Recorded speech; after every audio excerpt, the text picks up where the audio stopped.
Hello everybody and welcome to the Malaysian Grand Prix qualifying session. Of course we are bringing you qualifying in the race on what is currently a very cloudy Kuala Lumpur circuit. Myself and Michael back again with you today. And we've currently got two cars out on track. One of them being Troy and the other one being Kaz in the Mercedes. Yep, and we're in for an intriguing race tonight, I think, after last time out in Canada, which turned into more of a mathematic equation than an F1 race with all the sheer number of penalties that we got. Thankfully, Malaysia offers different types of corner altogether to Circuit de Gilles Villeneuve, so hopefully we won't see a repeat of the corner cutting tonight. Yeah, and I'm looking forward to this race, of course. As you can see, it's a dry qualifying session.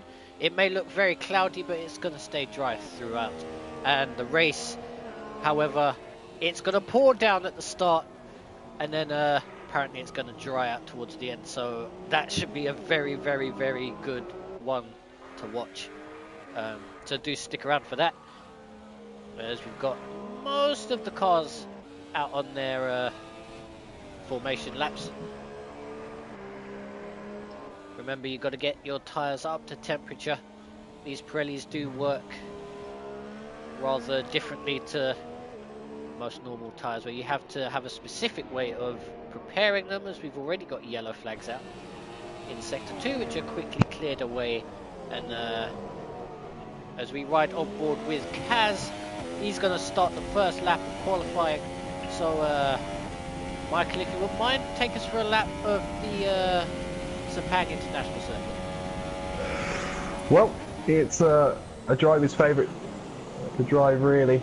Lots of sweeping bends, and as Cass comes down to one of the slowest sections of the track, puts it in second gear and absolutely floors it, getting a little bit out of shape on the run down to turn 4, a very tricky 90-degree right-hander, a little bit off camber, so you've just got to dig the nose in and not run it wide like he's done there.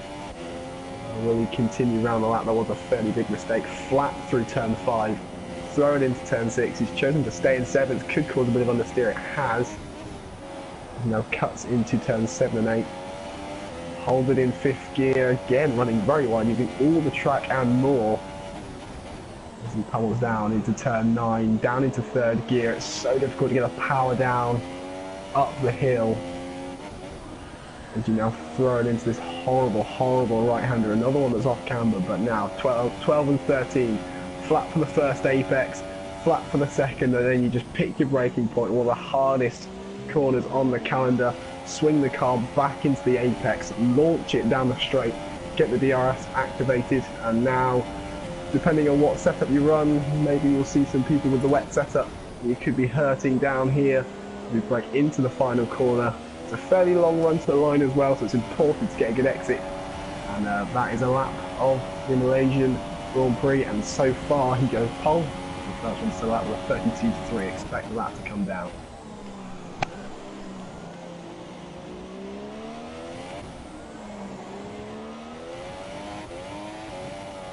Sorry, I didn't expect that lap to finish so quickly. I'm quickly got to swallow this sandwich. Gatis now takes the pole position on a 31.8. That's quickly followed up by Ben on a 31.6. So just like you said, the time's quickly tumbling at the moment.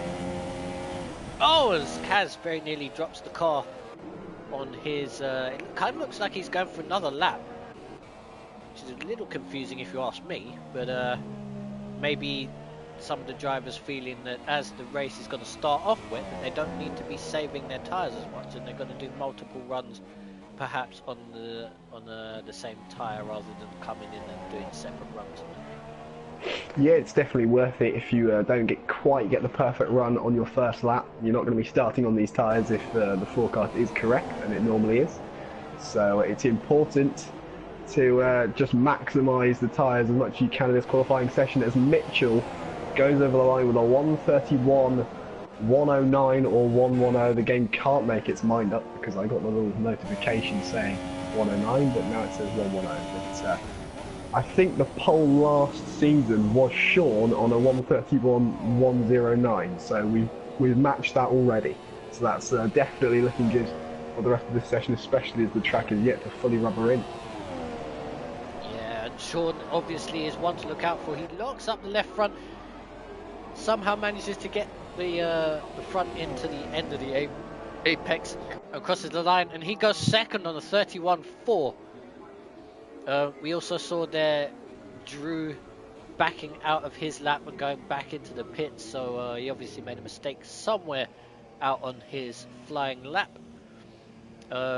With 5 minutes and 41 seconds left, he's got plenty of time to come in, get a fresh set of boots, and go again, as does pretty much everybody else. And we've hit that lull at the moment, as we've got Luke on the lap on the soft compound tyre. That's an interesting strategy. And we've got Frederick about to come out the last corner, Toro Rosso. Not sure if this is a hot lap or not. It's no, it's to start a lap. Let's get some telemetry up so we know what we're looking at. And Luke comes into the pits after all of that. So yeah, the only one currently doing any sort of lappery is Frederick, so we'll stay with him for a bit as he goes into turn number 4.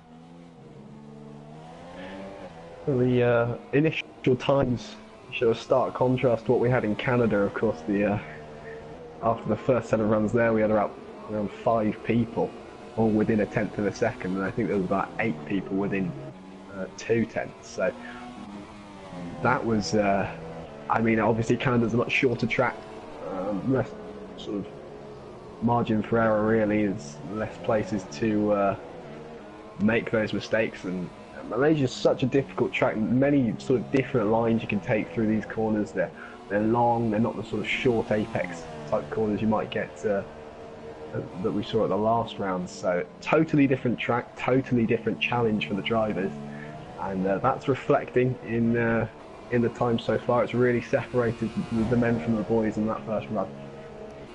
Yeah, I'm just looking at the gaps now, and we've obviously got that gap between first and second of 3 tenths, but first to 7th covered by a second, and then it kind of stretches itself out from there as Frederick goes 13th, 1.8 seconds off the pace. But yeah, like you said, in Canada, I'm pretty sure it was like the top 16 or 17 drivers all covered by a second come the end of the qualifying session. So it's a little bit disappointing to see the pace differences, but of course this is only the first run, and I mean Frederick's 3 tenths up on his personal best on this lap alone, so clearly these times are going to come down even further. Yeah, and Andrew has also started a lap, 2nd place in Canada for him. I think that marks his joint best finish in this league. I don't think he's ever taken victory, so avoiding all the penalties last time out, and came home with 18 points for Red Bull in a race where his teammate was absent, so he will be chuffed with that. Hasn't set a lap yet, so he's under a bit of pressure to get it done, but to me it looks as though it's brightening up a bit, especially when you sort of look down towards turn 1 as Andrew gets on the power a little too early for the Red Bull's liking. But yeah, if it does start to brighten up, that will have an impact on track temperature, and might just see the times brought down a little bit more. Yeah, it looks like Luke's qualifying session is over. We've just been told by our RDF1 pit crew that he's got some sort of electrical issue, so his car will not be venturing back out for the rest of this session. Unfortunate for him, but of course with it being wet, a wet start, he could do something from there, as Drew only goes 14th. Clearly not a very good lap, so maybe the rest of the lap was a bit poor, other than the little mistake that we saw him make. in turn 11. Cass completes his lap, and that jumps him up to Oh, provisional pole good for now. lap. 31.0, very, very solid lap there. It's really down to you'd think Mitchell and Sean to see how much they can shave off that time, but it will be difficult to get into that sort of 1:30 bracket. Yeah, very good lap there. I think Ben's completely messed up his lap, so yeah, he's now weaving. So he's getting some tyre temperature in. Mitchell's leaving it quite late. I believe he's just about to start his lap now. We've got Gatis on a lap. Sean backing off to start his lap as well. It's all coming down to the final 40 seconds. No one's really near completing their hot lap yet, so it'll be a while. I think Jerry's about to start a lap as well. Yep, he's starting a lap. Frederick crosses the line. Yeah, and he's starting a lap as well. So we've got a while before anybody actually puts in a representative time. Drew crosses the line and doesn't improve either, so he's on P16. He does of course have one lap left, but it will be his third qualifying lap, so I don't think he's going to do much with that. Kaz is still on a lap, so I'm not sure if he's going to come through to complete that or not. We'll find out in a second. No, he pits. We've got Gatis moving out of the way for Mitchell, so his qualifying's done, and he's at least a best third. Mitchell coming through turn 11 now.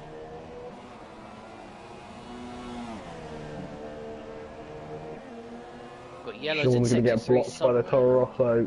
Sean has come across Frederick at turn 9, and Frederick himself is on a lap, so he doesn't have to pull over for Sean, and that's Sean's lap completely ruined as Mitchell heads down into the final corner. Yeah, we also saw Thomas off the racetrack as well, down there at turn 14. So it's all down to Mitchell pretty much as to whether or not he can take the pole, and he does! A 1:30.8. Very good lap from him. Like you said, I think Sean's lap is pretty much over and done with. He's going to come through to complete it though. And he goes P4. Harry might just get the job done. You never know. He's 1.1 seconds off. He comes through the final corner now. Let's see what he can do from here. DRS wide open. Stays towards the right. Doesn't improve. Well, he improves his lap time, but not his position. So he will start from P7. We've got Abdul off the road at the final corner, and so he'll be starting P11. And that is it for your qualifying session for the Malaysian Grand Prix. As everyone's either in the pits or has taken the flag.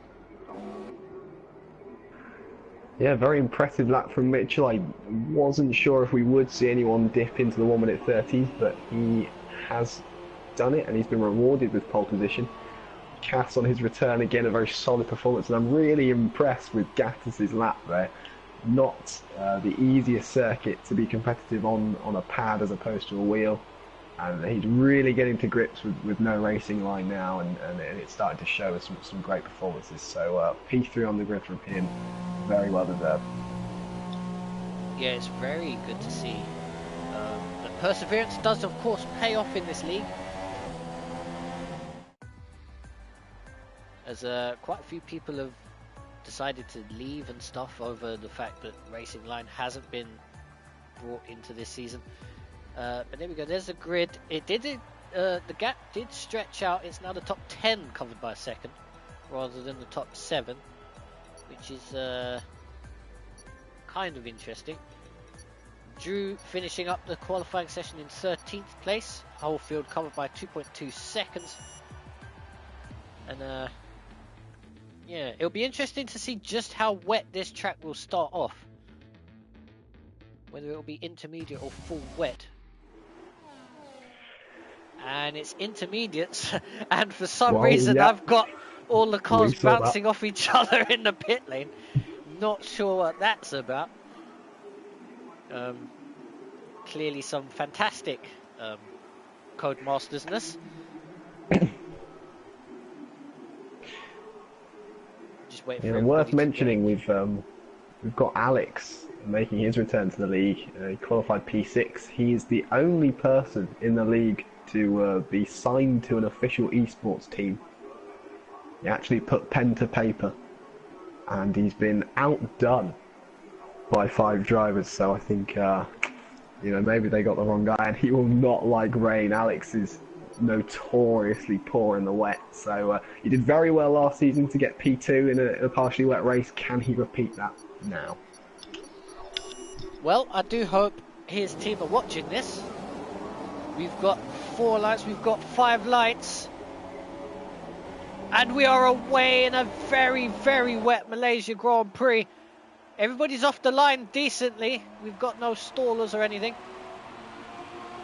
Mitchell looks like he's going to conserve the lead, or is he, as Kaz tries to go around the outside.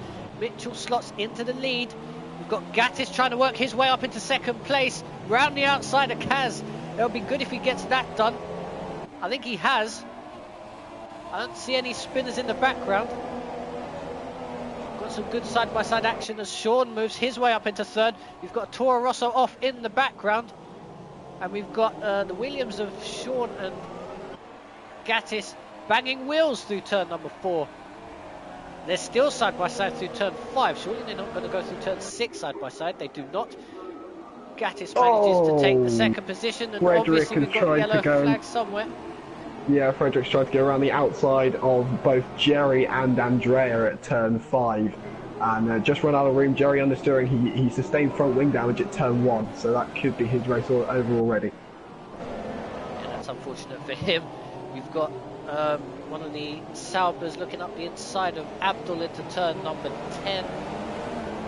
They're side by side coming out of it, and Abdul has to yield that position. Drew also did a very good job. He's up into 10th position already, so he's up 3. Luke is also up 3. Remember, he didn't set qualifying time. And yeah, other than the minor little bit of damage through turns 5 and 6, everybody's still on the racetrack. Jerry moves up a position into 13th as well, down in the back. And at the end of lap 1, it's Mitchell from Gatis, from Sean, from Kaz. And Luke slips it back up the inside of Jerry, who's really struggling with that wing damage. Just seems to be understeering into everyone. But he sort of goes down the inside as Abdul comes off the final corner really slowly, actually ghosts there. To let Luke through into 12th, so he'll need to try and outbrake Jerry. Doesn't get it done, but Jerry's outbroken himself, and once again he's paused in his ghosting, so I don't quite know what's happening with Abdul there. But meanwhile, Sean looking really racy on the back of Gatis. He's going for a look at turn 4. And he's got that move done by the looks of it. Shoving Gatis wide, and Kaz, his teammate's going to follow him through. So unfortunately Gatis losing 2 places there. This is, of course, allowing Mitchell to pull away here, but we'll wait to see if Sean has the wet weather pace to catch up. But it does, of course, look like Gatis isn't going to be dropped too much by Kaz. But obviously, long way to go. We've got 26 laps in this race remaining. Anything could happen, and you've got to remember that the race will dry up towards the end, as Abdul makes up a place on Hasnain for 14th. Yeah, Mitchell's got a job in his hands now to just try and keep Sean at arm's length through the rain period, because we don't know how long this is going to last. It's still looking pretty grey, but Sean is known for having the best wet pace in the league.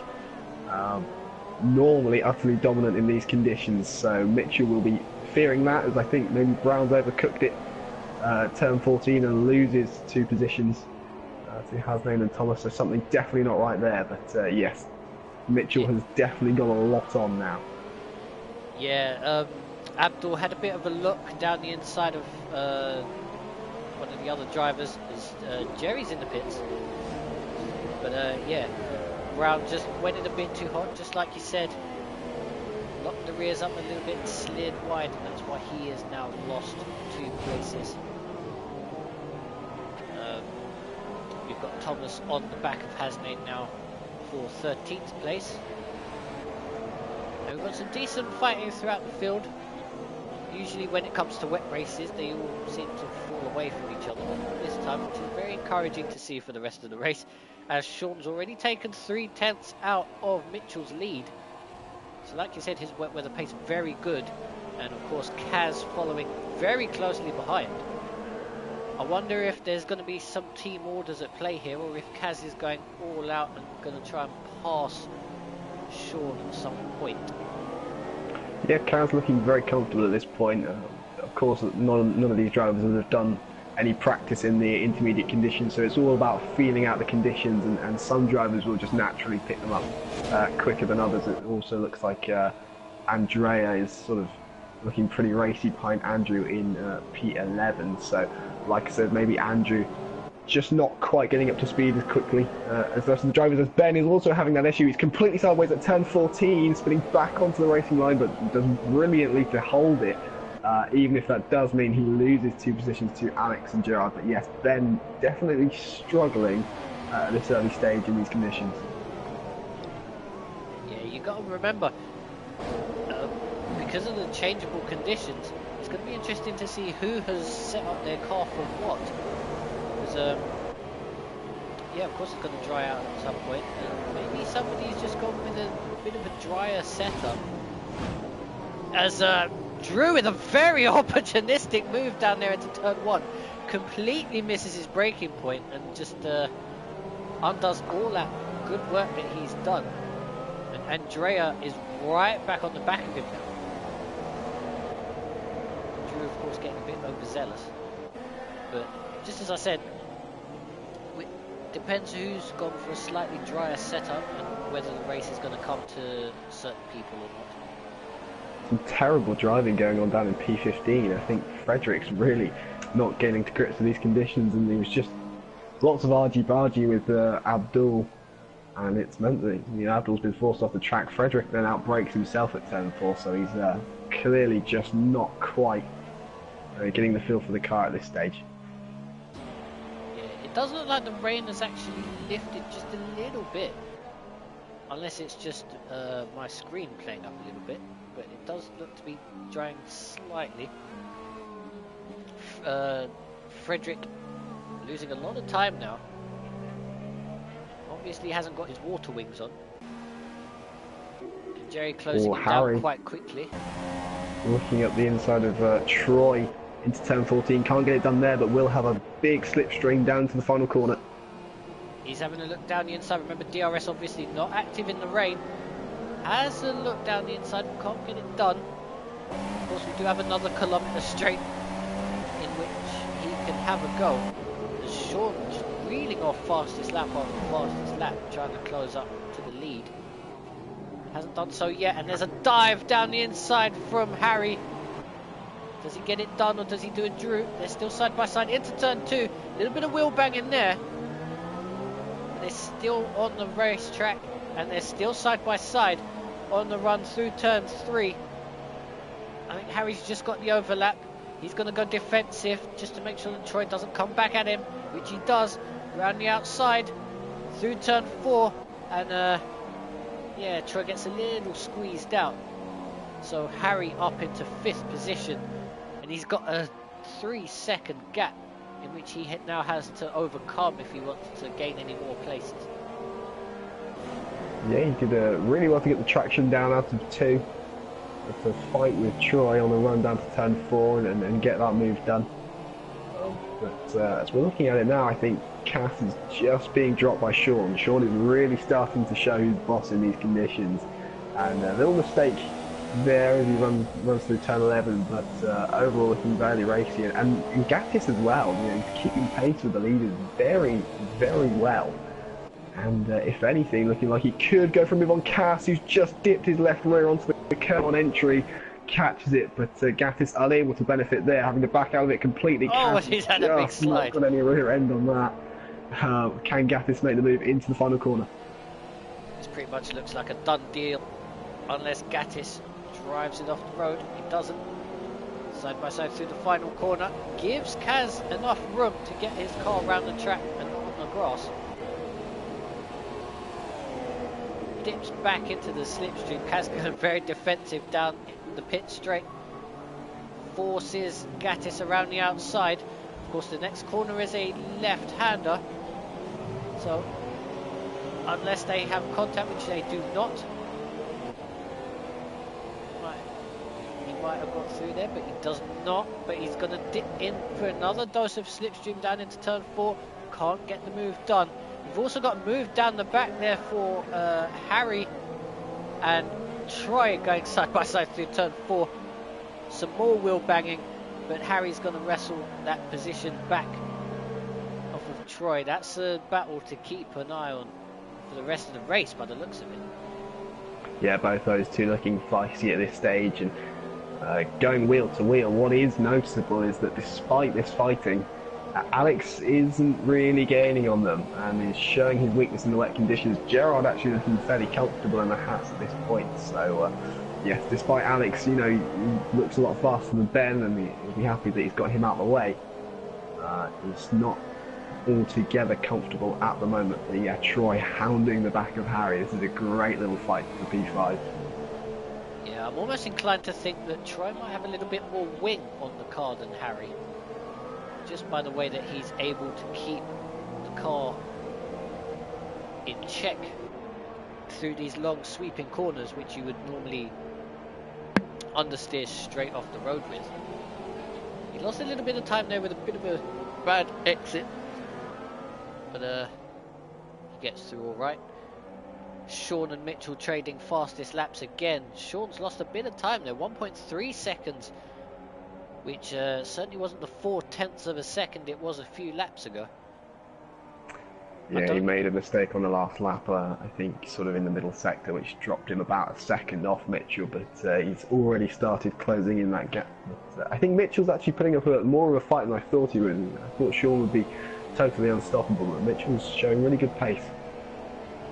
Well, I'm kind of glad for that, for the race's point of view, because we've got Gatis right on the back of Kaz again. Couldn't get the job done into turn 4, so he's going to have to follow him around again.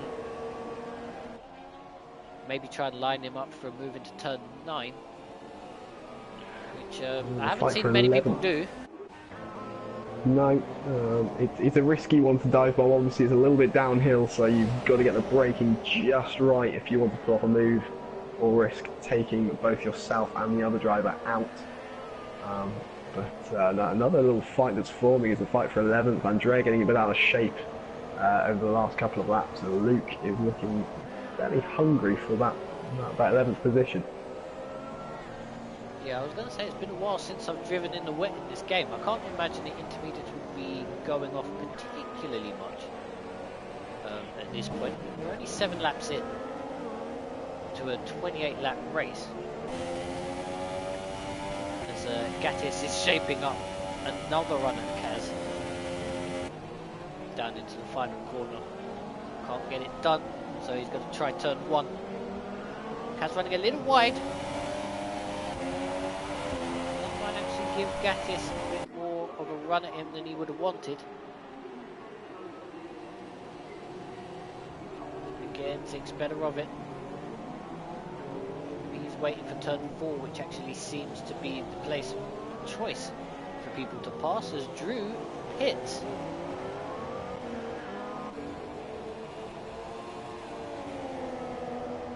That's just a normal pit stop, or if he had damage or something. Well, they didn't change the front wing. I can only assume Andrew wasn't happy with his pace and so blamed it on his tools and is coming for a new set of rubber. Yeah, maybe I was wrong when I said that the intermediates wouldn't be going off at this point. Maybe they are starting to come off a little bit. I mean, we haven't seen the fastest lap from either Sean or Mitchell of late, so tyres are starting to drop off just a little bit. As Gatis almost runs straight to the back of Kaz into turn 9. Just manages to avoid. Carries on for another day.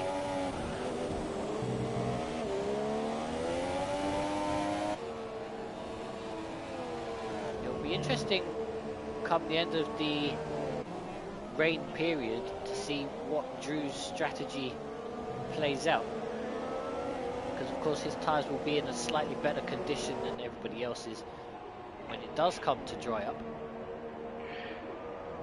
Well, it's a good point. If he thinks the rain isn't going to come until the last portion of the race, and he's thinking, well, I don't think we'll be able to stretch a set of inters to the dry part of the race, then he might think I'll box now, get some fresh rubber, and effectively get an undercut for 10 or 15 laps before it dries out enough for slick tyres. So maybe that's his thought process.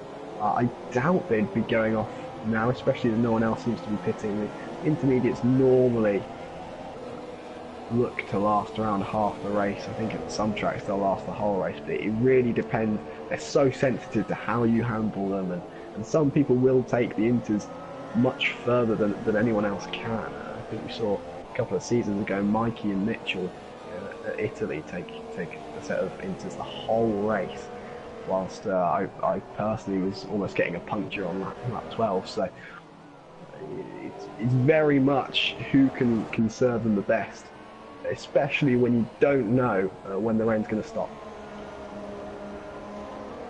Yeah, this race is very finely poised right now, I think.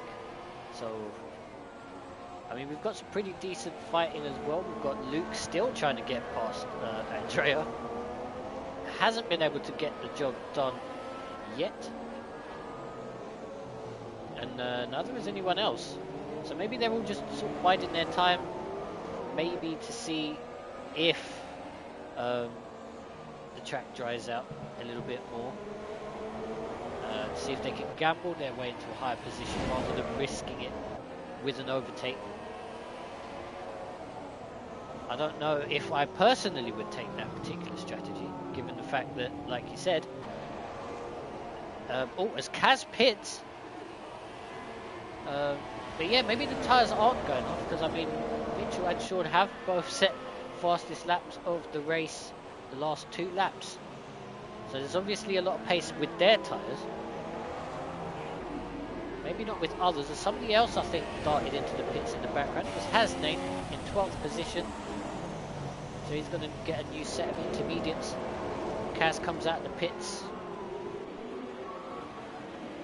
on a brand new set of intermediates as well, and they come out well ahead of Drew.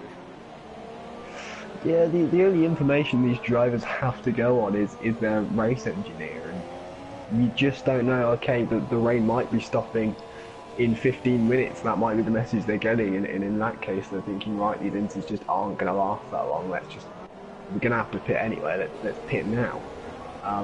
But you don't know how quickly the track's going to dry out. You don't know, it's never 100% accurate, his time frames, so it's so difficult to call, and that's what makes these races so intriguing from a strategic standpoint, as Luke gets a little bit of a better run through turns 7 and 8, but not quite the exit. He's desperate to take the lead. Meanwhile, Sean is right on the back of Mitchell now.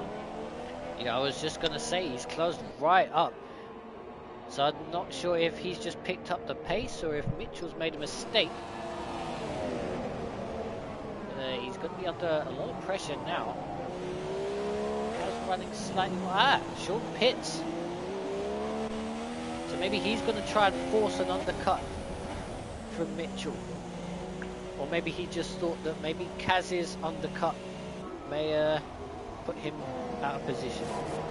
Yeah, Luke has finally lunged it at Andrea around turn 14, but just couldn't quite get the car slowed down in time, so Andrea cuts back underneath him. Luke thinks this is a good time to box and get some clean running. Good attempt from him in the end, but it didn't quite come off. But yeah, this is a huge lap for Mitchell now. He could force himself into a pit stop here, but he is just phenomenal on his tyres. He has this ability to make them last, so he might be thinking, maybe I can take these tyres to the end of the wet period.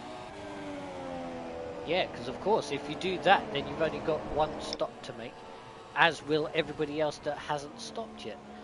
I mean, if you do it now, then there's a risk of 2 pit stops, so you don't really want to do that if you Dan can and help Andrew it. going side by side at turn 2, and it's ended in tears. Oh dear, Drew's going to be fuming at that one. It's a difficult one to call. Ben was sort of on the outside. It was Andrew's corner, if you like, and he was just giving him a bit of a squeeze, but there's just a bit too much of Ben alongside, and Andrew ended up coming off worse than that. That is a shame. Well, that could have been a bit more of Drew's overzealous nature. Remember, it could be that he just he's lost trying the to be rear a bit end. more aggressive these days, isn't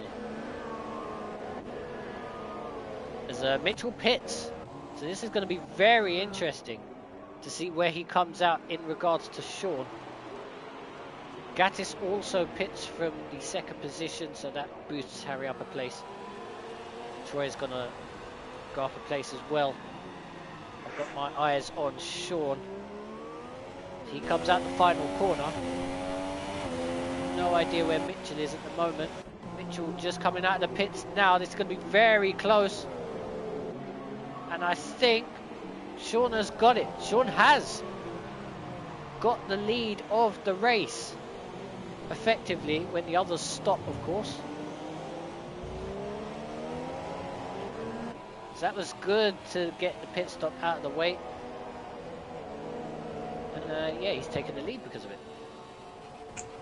Yeah, really good outlap there from Sean on the fresh rubber, but we're still yet to see what's going to happen with these top 3. Alex will know better than anyone. He's another one who's good on his tyres, and he actually lost a race as Frederick called it quits for the day. But Alex lost a race in the F1 Esports Series just based on the fact he got the strategy spot on, but one driver managed to extend his intermediates to the end of the race and not have to do a pit stop, and that's why Alex didn't win that race. And that might be playing on his mind here. He might just be making sure he caresses these tyres through the corners in an attempt to get them to the end of the intermediate period. We have 16 laps of this race remaining, so I can't imagine they will manage to get these intermediates to the end. I mean, you never know. I mean, the rain doesn't look like it's gotten any better for the last few laps, so you never know. Maybe it won't dry up enough. Yeah, it's a gamble they're going to have to take, especially Alex, who doesn't have the raw pace in these conditions.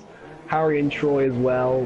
There's not really any chance of a podium if they follow the trend and stop now and fall behind the effective leaders, as Gerard chucks it up the inside of Thomas at the hairpin. Looked like a fairly clean move, that. Of course, Thomas yet to stop, so he's on very old intermediates. He might actually come back in him at turn 1.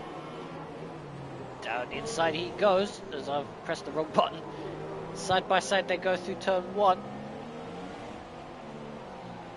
They're still side by side. And Gerard does indeed come out on top of that one. Got to keep an eye on Kaz as well. He set the fastest lap on the last 2 laps, so he's obviously feeling quite racy. Obviously has a lot of pace in the car right now at this stage. He's 2.7 seconds off the back of Mitchell, so maybe Mitchell needs to keep an eye backwards as well as Sean, who's 1.6 seconds in front. Yeah, worryingly, Sean made a huge error at turn 14 on the last lap, and the gap to Mitchell fell down to a little underneath a second, but it's half a second that he's pulled out in that time since then. So Sean definitely looking ominously quick in these conditions, but the rain has stopped, so they won't be like this for long. Alex has called it quits. He's coming in. As we've also got Gatis side by side with Andrea coming down the back straight, and that's an easy pass pretty much for Gatis, who gets a little wide. And Sean and Mitchell trading fastest laps now. Mitchell's obviously seen that the rain has stopped and decided to put his foot down a bit. 1.9 seconds. Alex has gone is the straight gap. onto softs. Alex has pitted onto slick tyres. That's brave, if not a tad stupid. But Well, I guess can we'll only find that out. imagine what's happened is he couldn't take the inters any longer, so he's had to come in or risk a puncture. But changing onto inters now that the rain has stopped would be absolutely pointless, so he's just had to go with slicks and hope that the track dries up quickly, but he's going to be losing a lot of time while it's in this state. Meanwhile, Harry and Troy suddenly come into contention here for a potential win. Still half the race remaining, so it will be difficult for them, but yeah, Alex proving that it's not quite time for slicks just yet. Yeah, Thomas just breezed past him coming out of turn 4. So, then again, we'll keep an eye on that gap. Give it a couple of laps, and you never know, he might be in the box seat. As he drops another position to Abdul. Let's see what his, he is... Where is Alex? Alex is 38 seconds off the lead right now. As he loses another position to Ben. So, yeah, maybe he's a little bit early on that one. Because even when the others pit, I don't think he's going to gain much. Well, one thing I've noticed is that obviously Harry and Troy on knackered rubber will be worried about potential punctures. We saw what happened to Sean in China. As Alex is just... I think Ben might have made a mistake because he's fallen by, he's going side by side with Hasnain. I don't know how this is going to work out. Alex will probably want to stay out of the way. Yep. I mean, we've got 3 people in the pits. We've got Gatis, we've got Andrea, we've got Thomas, we've got Abdul all in the pits. So maybe it is time now for the slick tyres. Let's see, we've got Gatis on the soft, we've got Andrea on the soft, we've got Thomas on the soft, well, everybody's going to softs. Drew's in the pits as well, Luke is in the pits, Jerry's in the pits. Harry has a puncture on my screen. I don't know whether that's just a my screen thing or... No, he definitely has a puncture. Troy takes the lead of the Malaysian Grand Prix. Harry couldn't quite get it to the end of the lap. Not again. I'm pretty sure that's not the first time Harry's had a puncture in this league, this season. And they're going to be diving straight into the pits. For new tyres. Yeah, Luke's on the medium tyre, which is interesting. As Alex passes Hasnain, of course, Hasnain yet to stop. So he's still on the intermediate. Obviously when Ben and the others pit, he'll gain a few more. He's just down the inside of Ben, as I say that. So he's now up to 7th.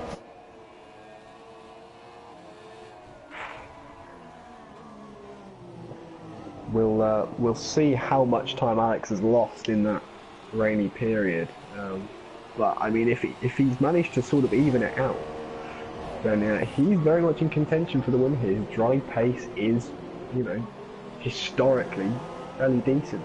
And, he could be in the shout, but I tell you what, I am gutted for Harry. He was in a race-long battle with Troy for that position, and it turned out that it was going to be for a potential race win in the end. So unlucky to him for getting the puncture, but indeed Alex jumps cast at P5. Whilst that's a shame for Harry, it's given us one hell of a Grand Prix. Because of course we've got Sean just a few tenths behind. Mitchell seemed to lose a lot of time, because he's now 3.2 seconds off the back of Sean now.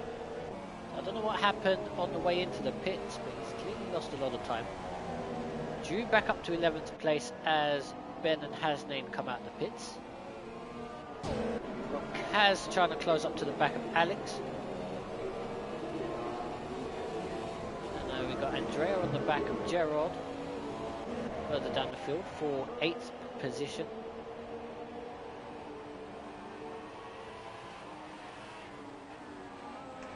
Keep an eye on the gaps. Yeah, I think now that it's dried out, hopefully the drivers will be a little more confident on the brakes, and we'll see a little more overtaking. It was very, let's say, difficult to make a move stick in the wet conditions. So now they've got a bit of grip, and they'll have confidence on the brakes. We should be able to see some good overtaking manoeuvres, but do not expect Harry to give up P2 very easily. We assume Sean will be quicker. I'm sure Mitchell will join onto the back of this fight, but Harry will not give up positions very easily at all. He's a really hard defender, and he's actually got something to fight for the first time this season. Yeah, Alex sets the fastest lap of the race. I believe DRS is active, as Gatis tries to close up to the back of Cass into turn 1. Couldn't quite get it done as he wasn't close enough. Give another lap, and he might very well be. Sean now closing up to within 6/10 of Harry. So, like he said, Harry's going to have to fight with his teeth and his nails to make sure that he comes out of this with second position. But having said that, I'm pretty sure Troy came out of the pit 6.5 seconds in front. He's now 5.8, so maybe this race for the lead isn't over yet. I think Sean will need to get past Harry as quickly as possible. If he can do that and get past him ASAP, he may just have the pace to overcome the gap to Troy. And I tell you what, Harry hasn't got the best exit there, and Sean with DRS and slipstream should be able to make this move stick. Down the inside, and that's a very easy move. Runs a little wide, does that gives Harry sort of position to maybe get back. But of course Sean's got the DRS, so I highly doubt he's going to do so. Unless he does a Sean-like dive bomb into turn 1, which he doesn't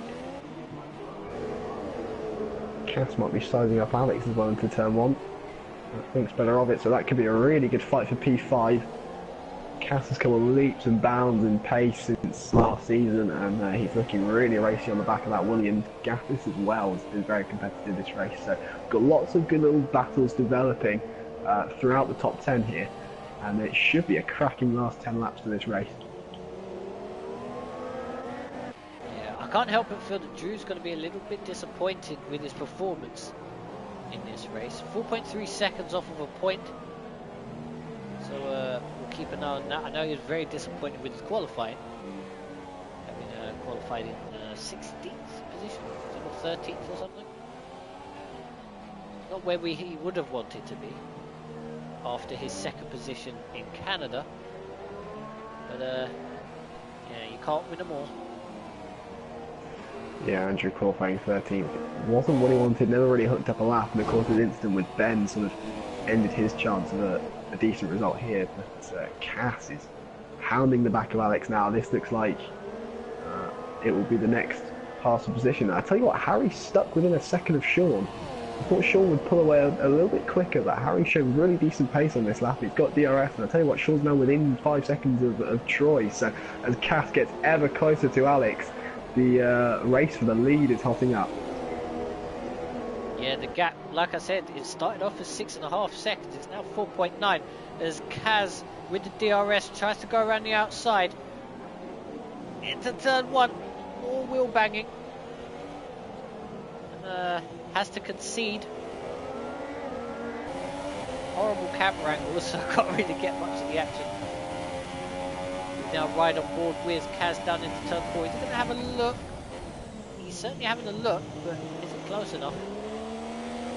Have to rethink that and keep an eye on Gatis behind him, who's down the inside through turn 5, nearly loses it on the curb, and has to give that place back, as well as adjust his underwear, I'm assuming, because going off at that speed would be pretty terrifying. I'll tell you what, I have my heart in my mouth there on a pad. That's not easy to say.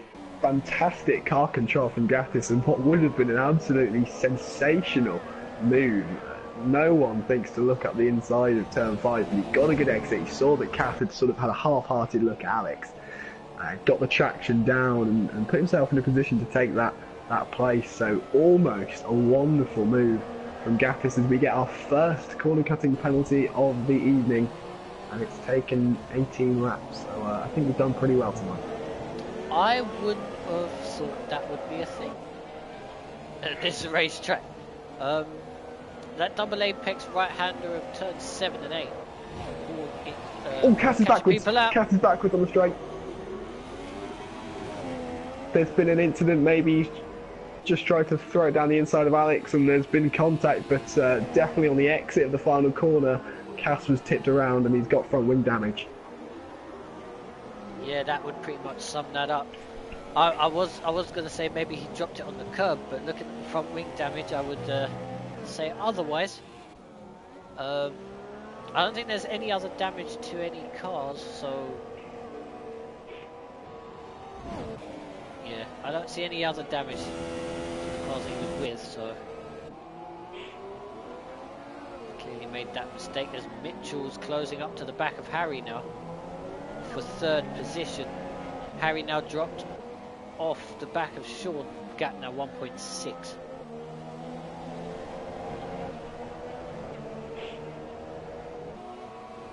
Gap to the lead is now down to 4.1 seconds. Oh, we've got to move Gerard down the inside of Kaz. I'm assuming Kaz is going to come into the pits. With 8 laps left, I can only imagine he would put on the super soft tyre if he tries to pit now.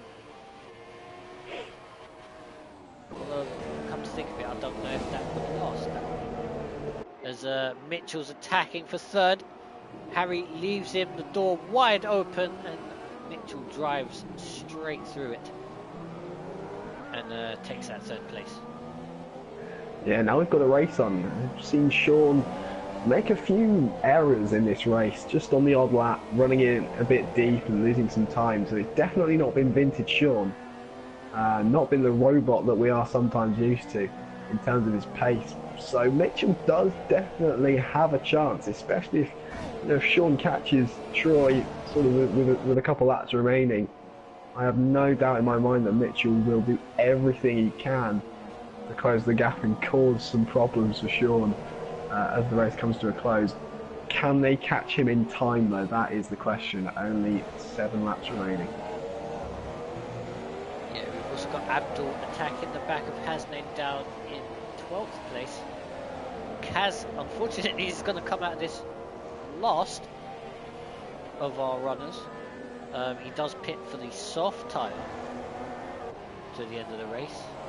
Not quite sure if that's the right call, but then again, will the super soft tyre last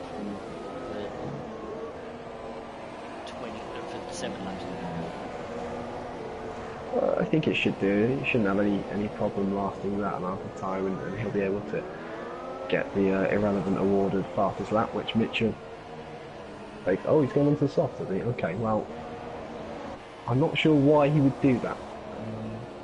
The super soft should get to the end fairly handsomely, but maybe it was sort of an oversight from him. Maybe he's just wanting to guarantee he gets to the end on some good quality rather, because he has been struggling with the rear end throughout qualifying in the race, so maybe that's the reason for doing that. But it is an odd decision. Yeah, it is an odd decision.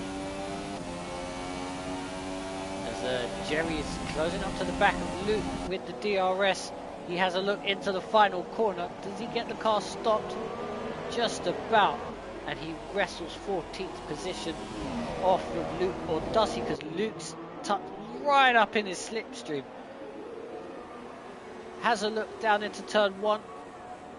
Jerry plants himself in the middle of the track, and Luke does not get past. And of course they've got to watch out for Kaz behind them closing up.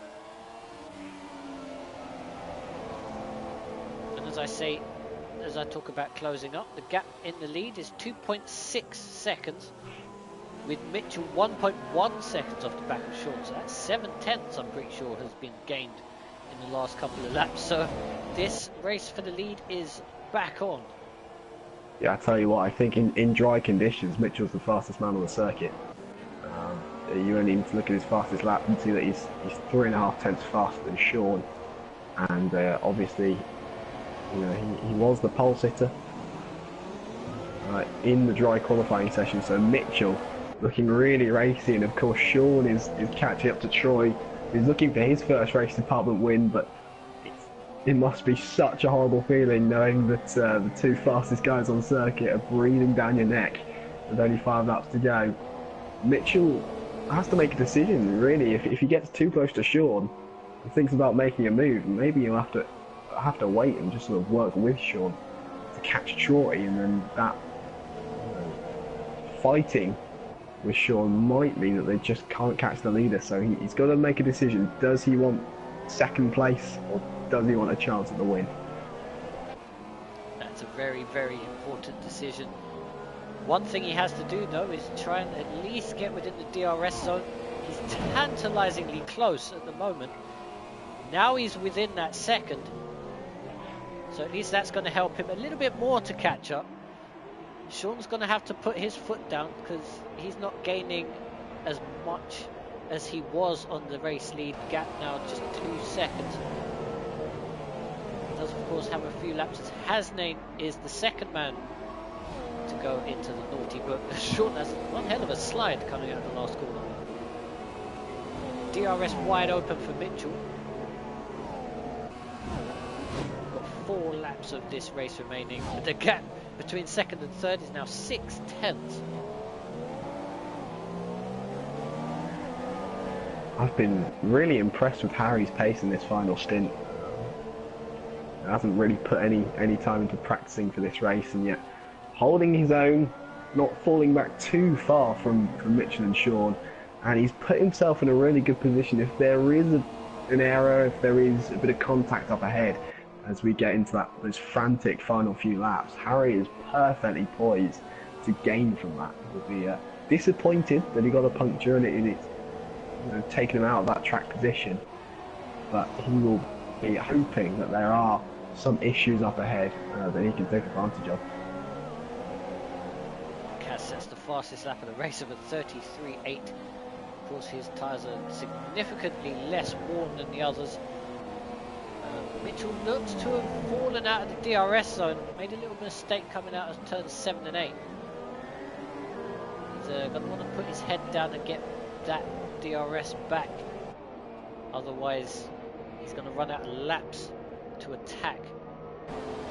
As I say that, Sean has gained 8 tenths on Fanta Fruit Twist on this last lap. I don't know what happened there, but he's now put himself well under pressure in the last couple of laps, as the gap's now 8 tenths of a second, so DRS is going to be active pretty shortly between the top 2.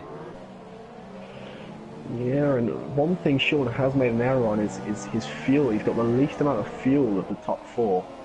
He's not really got much spare, so he can't be affording to plug it in the highest fuel setting for too long. He'll want to make the move on Troy as quickly as possible and hope that Troy can hold up Mitchell. Mitchell has a fair amount of fuel in reserve, so he's well positioned, he's got the pace, but whilst all of these are in his favour, he doesn't have that vital track position, and he's only got about 3.5 laps to sort that out. Yeah, notable other battles going on. We've got Gatis and Alex for 5th. We've got Drew closing up to the back of Thomas for 9th position finally. It's taken him a few laps to get there. And as I say that, Thomas is now closing up to Andrea. That gap is under a second, so as Gatis passes Alex. Alex has paused the game. Whether that's a wheel disconnect or something, he's paused and he's now falling back from Gatis, so that's unfortunate for him. As Andrea goes into the naughty book as well, so that drops him behind Thomas and Andrew, making this fight a little bit pointless to an extent, although Andrew and Thomas will still be fighting amongst themselves for P8. Oh, look at that, Troy getting defensive already. You can see as Sean takes a tremendous amount of distance out of him in the braking zone. The two best drivers in the league are right behind him with this lap 27 and lap 28 remaining. It's going to be squeaky bum time for Troy. Yeah, it's only 3 laps, but it will feel like an eternity for Troy. He will really struggle to keep them behind. And we saw earlier in his fight with Harry, he didn't quite have the straight line speed, and that was in the wet, where there is no DRS, so he will really struggle and have to put on a fantastic defensive display if he wants his first race department victory here. I think we're in for a brilliant few laps here from the lead of this race. Yeah, I'm going to keep my cameras on this, even though I can see that Drew is literally about to overtake Thomas further down the field. He's going around the outside at turn 4, but Thomas has outbraked himself, so that's that one over. Run a little wide, and Andrew takes 9. Oh, Sean's run a little bit wide there in turn 14. That's going to give Troy a little bit of breathing space. I'm going to give Mitchell not a lot of breathing space at all. Mitchell's going to sit behind him now.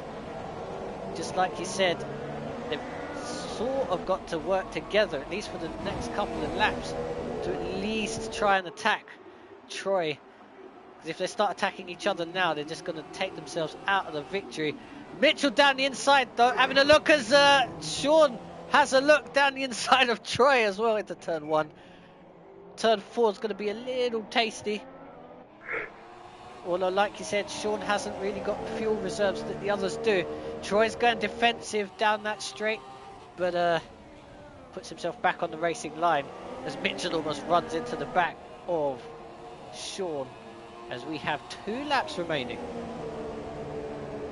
Yeah, great to watch that, and I think Mitchell, with a very smart piece of driving into turn 1, just came offline, made it look as though he was gonna put it down the inside of Sean, which forced that's an awful time to extend. Mitchell puts himself out of contention for the race win with that penalty. He's the last person you'd expect that to happen to. He's run slightly wide at turn 8, which Gatis has just done exactly the same thing and got himself a penalty. But as I was saying, Mitchell just forcing Sean to go a bit defensive, which in turn led him sort of sticking his nose underneath Troy into turn 1. So Mitchell trying his best to force the issue, but that is such a shame for him. That's his race effectively over. Yeah, what I want to know is how these guys aren't closing up more to the back of Troy, despite the fact that they have DRS available. Maybe Troy's just got a lot more fuel and he's using the fast fuel mix. As I say that, Sean might have a look into turn 1. He has the dive down the inside. A little bit of wheel banging, more wheel banging, but he gets the lead as Troy bangs wheels with Mitchell coming out of turn 2. Mitchell not going to give this up, even though he does have that penalty. Side by side down into turn 4. Troy squeezes him a little bit and Mitchell has to get out of it. But Sean is now your race leader on the final lap of the race. Such a confident move from Sean there. Wasn't overly aggressive, got the job done, and Troy will be absolutely gutted. He nearly made it, and I'm surprised Mitchell didn't have more of a look at turn 4, but I think he's just, got in mind that his penalty means that if Harry gets within 3 seconds, he will lose 3rd place. So he's sort of just said to Troy, right, you just drive your line, I'll follow you, drive as quickly as possible, and I can keep my podium. I've just skipped back to Drew, still trying to get 8th position off of Andrea, with Ben in close touch as well, so that's going to be a pretty interesting fight. As Ben goes very, very wide. And look at this, Mitchell dives for 2nd position. It is of course meaningless because they got a penalty and Troy nearly puts it in the wall coming out of the final corner. That was extremely close. Harry's going to cross the line in 4th. Gatis is going to cross the line in 5th.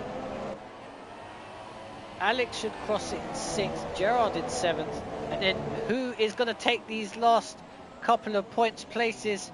Oh no, Andrea's dropped it into turn 14 and just gifted Andrew 8th position and gifted his teammate Ben 9th.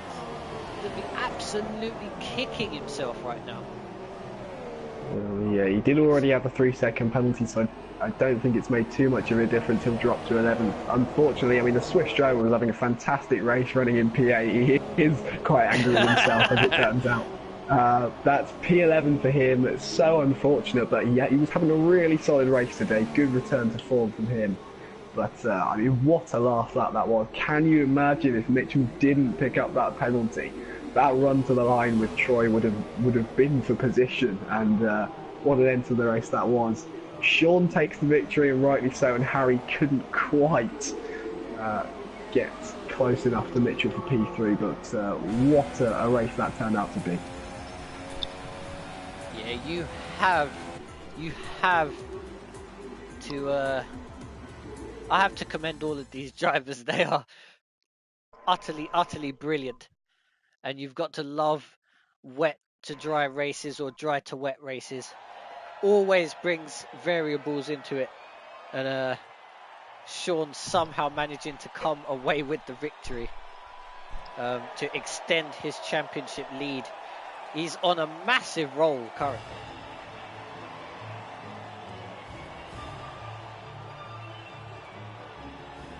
As this will be his 3rd race victory in a row.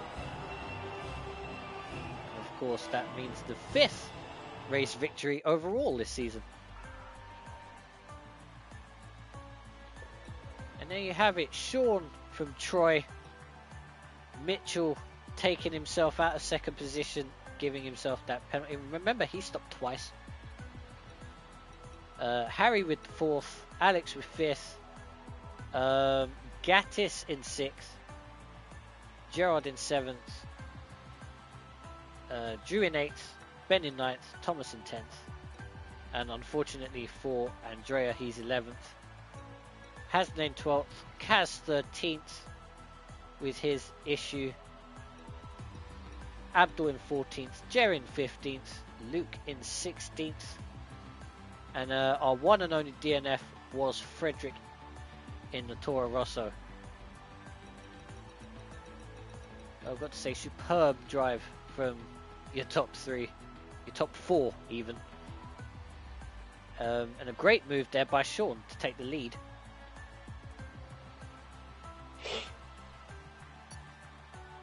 And of course, we've come to that point in the race where I have to say, who's your driver of the day? Wow, it's difficult to say. I mean, you can look at it from so many viewpoints. We had the strategy of the first stint, which of course Harry almost nailed, but Troy particularly took great care of his tyres. And then you just have the raw pace and the overtaking moves we saw in the dry. Many standout performances. I've given Sean driver of the day, I think, the last 2 times, so I'm going to look elsewhere. And I'll be honest, I was really impressed with Gatis' pace all the way through. I think he showed some really intelligent driving, some fantastic save when he couldn't quite get the move done on Cat at turn 5. And didn't really put the foot wrong, didn't help that the strategy didn't quite pay off for him. He came off worse in the switchover, but his pace all round for me was really impressive. So I'm going to give my driver of the day to Gatis. And I'm actually going to give my driver of the day to Sean, because I don't think I have actually given him driver of the day this season.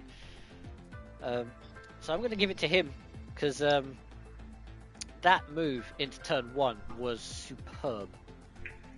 Yeah, I've got to say it was fantastic, on the edge, under pressure, and he's done it perfectly. And maybe old Sean would have messed it up somehow, but very controlled, and he got it done when he needed to. That was fantastic to watch. And there we have it. That is your Malaysia Grand Prix, and that is it for the next 2 weeks, because we of course have our breaks, the 22nd and the 29th of this month. We are not racing, so we're going to see you in 3 weeks time. That's the 5th of June for the Austrian Grand Prix. I hope you've enjoyed this race, and I hope you've enjoyed the first portion of the season. Head over to the YouTube channel to watch all of these races back, and of course drop us a follow here on Twitch so that you will be notified when we go live for these races, when we do come back in about 3 weeks time. So yeah, from myself and from Michael, it's been a pleasure, and we shall see you once again on the 5th of June for the Austrian Grand Prix.